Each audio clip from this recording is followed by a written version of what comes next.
Gaurkoan, polinomioen arteko biderketak nola egiten diren azalduko dizuet. Har ditzagun bi polinomio edozein.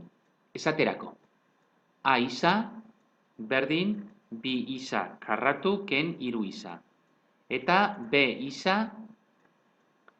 isa berlau gehi bi isa karratu ken lau isa gehi bat. Eta egin dezagun ondorengo eragiketa. A bider B. Bi isa karratu ken hiru isa bider isa berlau gehi bi isa karratu ken lau isa gehi bat. Biderketa egiteko, lehenengo polinomioaren monomio hau isa berlaurekin biderkatuko dugu. Eta era berean, bigarren polinomioaren gai guztiekin. Egin ditzagun eragiketak.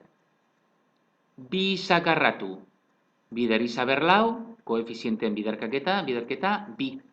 Isa ber bi bider isa berlau, berretzailea gehituz, isa ber sei. Bi isa ber bi bider bi isa ber bi, bi bider bi, lau. Eta isa ber bi bider isa ber bi, isa ber lau.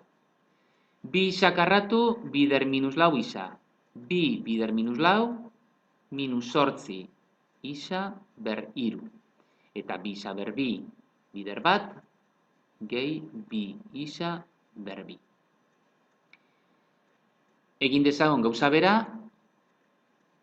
bigarren gaiarekin, biderkatu dezagun bigarren gaia, bigarren polinomioko gai guztiekin.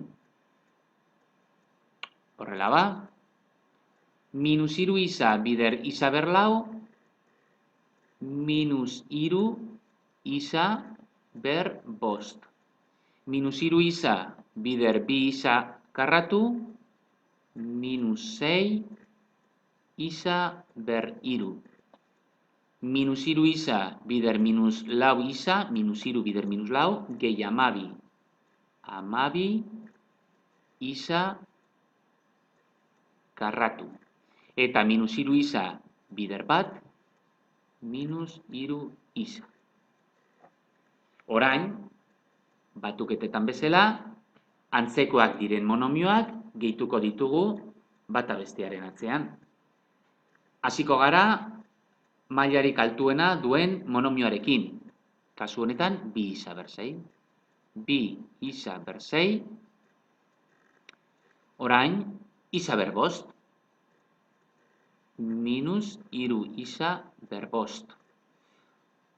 Ondoren, isa ber lau. Gehi lau isa ber lau.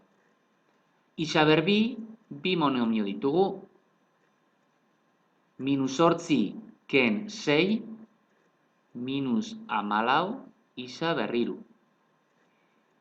Isa ber bi, beste bi ditugu. Bi isa ber bi gehi amabi isa ber bi, gehi amalau isa karratu. Eta amaitzeko, gelditzen zaigun, minus hiru isa hori. Beraz, bi polinomio hoien arteko biderkaketaren emaitza honakoa da. Orain, zuen kontura,